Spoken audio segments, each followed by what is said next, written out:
Welcome back to Sledgehammer Horror, guys. I am Ken Sledge, and let's talk horror. Now, today I'm joined by the beautiful Jade Pettyjohn. Jade, how you doing today? I'm doing really well. Thank you. How you doing? I am doing extremely well, and a lot better now that I'm hanging out with you. Um, before we actually get started, though, I would like for the people that don't know you to get to know you a little bit. You guys may recognize Jade from the School of Rock TV show, Trial by Fire, Big Sky, Fish Out of Water, to name a few things. She's been in and out of our brains for about 15 years now, just bouncing all over the place inside of our minds and all over our TV sets. Um, having you here for hashtag AFM AMFAD, all my friends are dead. I'll get there eventually, is amazing. We had such a blast watching this movie. Can you tell everybody how you got involved with the project? Yeah, so I was sent a script almost a year before we actually shot. It was a very, very early script. It's definitely a different film than what we made today, but the bones of it were the same. And I remember just feeling completely infatuated with the amount of twists and turns that the script had. I feel like I've gotten pretty good at being able to predict how a story turns out. And with this film, I was completely wrong every time. I was like, oh, I know where this is going. And it was totally different each time. And it was just very shocking. And that was something that really interested in me. And specifically with my character, I mean, there's so much to her. She's so nuanced. And that was just, it seemed like such an incredible challenge. And to be able to do that with Marcus, who is such an incredible director and such a legend in the horror space, and this being my first horror, I just wanted to jump at the bit and tell this crazy wild story. And you guys did an amazing job with the story. Two things I want to say. Guys, if you haven't, the movie's already out. I have the links down in the description, so you need to go and check it out. You saw our interview last night with Marcus, so make sure you're going and checking this movie out now if you haven't already. But one thing I could say about this movie when you're talking about the twists and turns, you're absolutely right. There's certain things you think that you've got your finger on the pulse on, and then when you get to the moment, you're like, "Oh shit, did that really just happen?" Um, and on top of that, this isn't a movie that really pushes hard to try to be a comedy. The comedy feels very genuine, like it's, a real group of friends that you're laughing with. Almost like putting a baseball up your ass, it's something like that. Yeah, I love the fact that you guys were able to do such amazing things with each other and give us real genuine laughs. But your character, like you said, very nuanced, a lot of depth to your character, and you got to peel back the layers like Shrek with an onion on this one to your character. But what did you do to get, especially being the first horror movie that you were really a part of? How were you able to tackle such a nuanced character like that? Yeah, so I think when I first was in talks to be in this film, the role of Sarah was described as a final girl in a way that no one's ever seen before.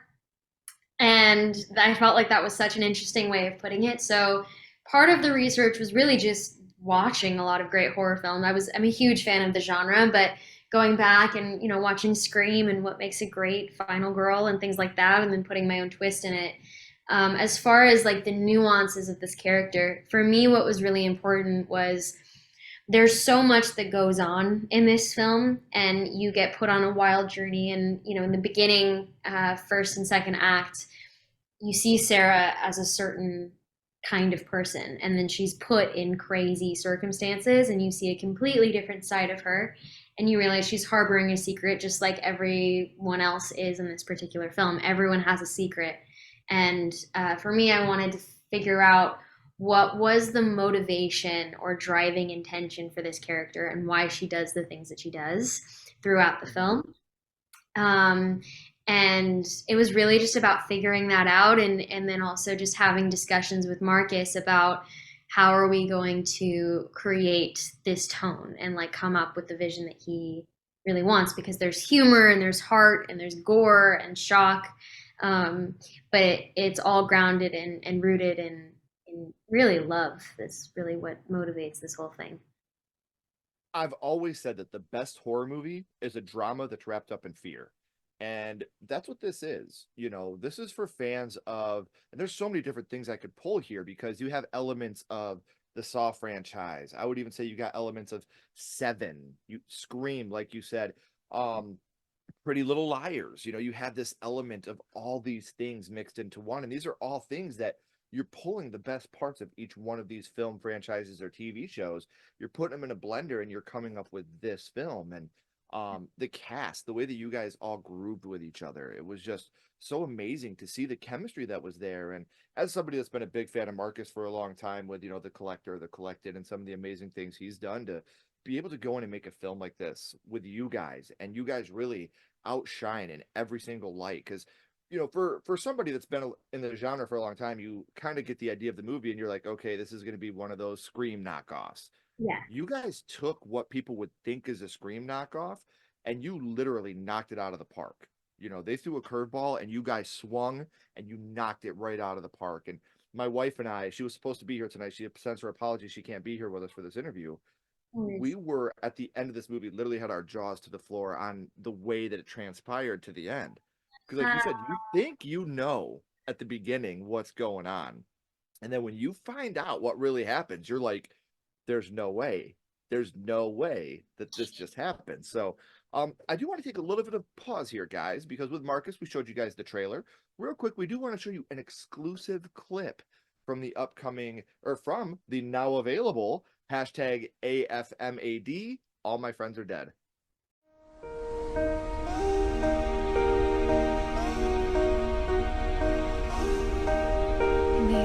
You may have heard of a person like this before. The friend who got you like no other. The one who was quick to defend. The one who was such a light for others.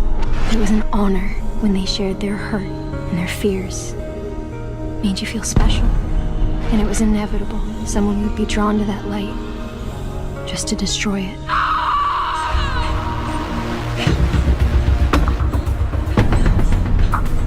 Maybe they hid their pain as long as they could. Maybe we never deserved such a light.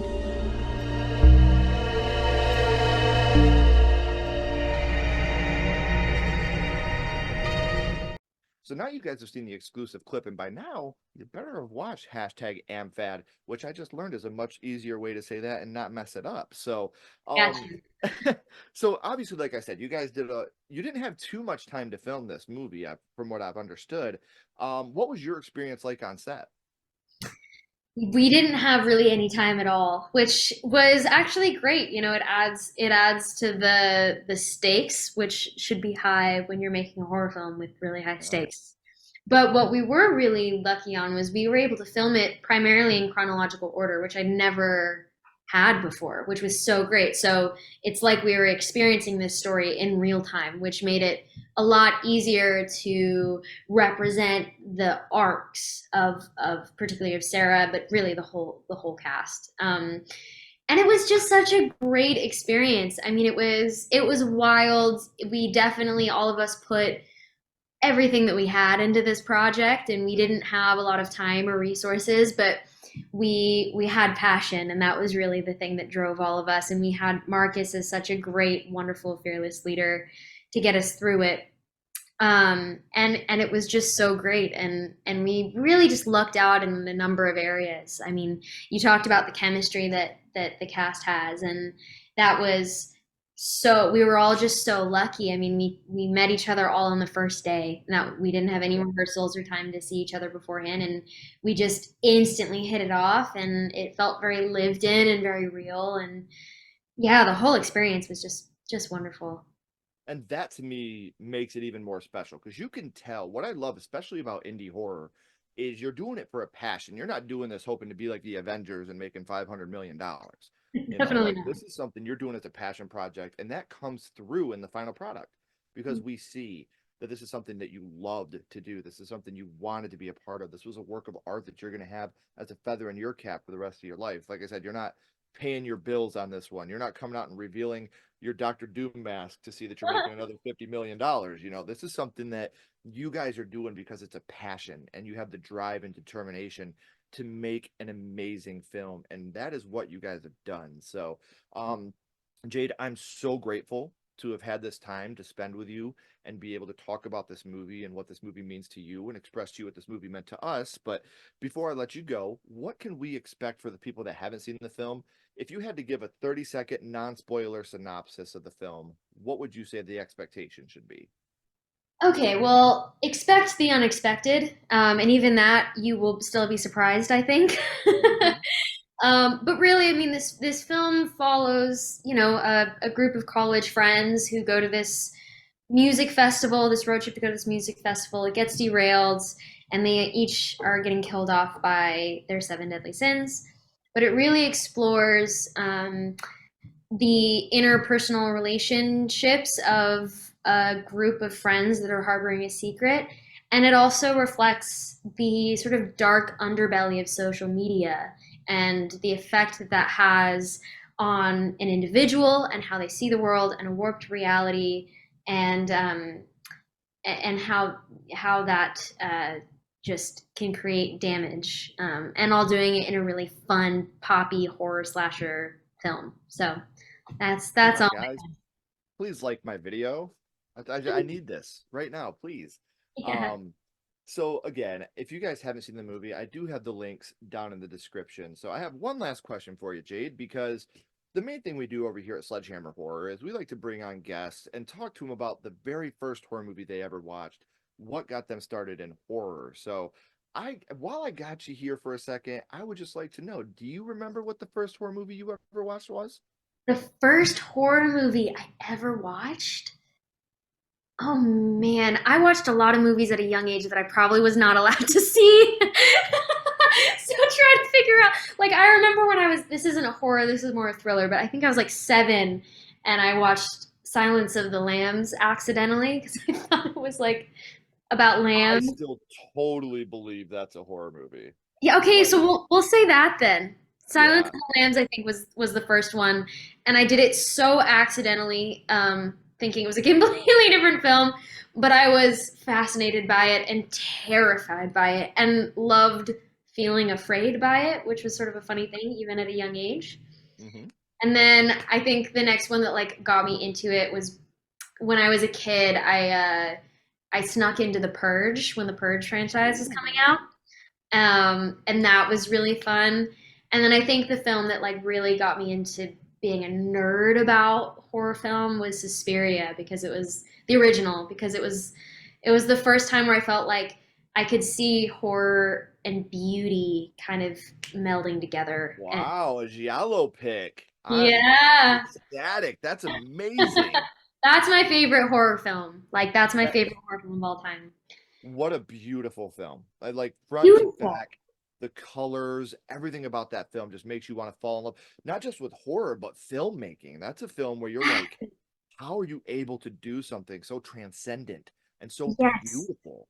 And Yes. oh, round of applause to you on that one. That's a beautiful choice. I Thank absolutely love you. that choice. So, Thank um, you. again, guys, thank you so much for watching. If you haven't already, please like, comment, and subscribe. It really does help build the channel more than you know. I feel really funny saying that after watching this movie. And make sure, if you haven't already, follow Sledgehammer Horror on social media. All our links are down in the description as well. But until next time, keep talking horror, stay what you are, and we'll see you guys soon.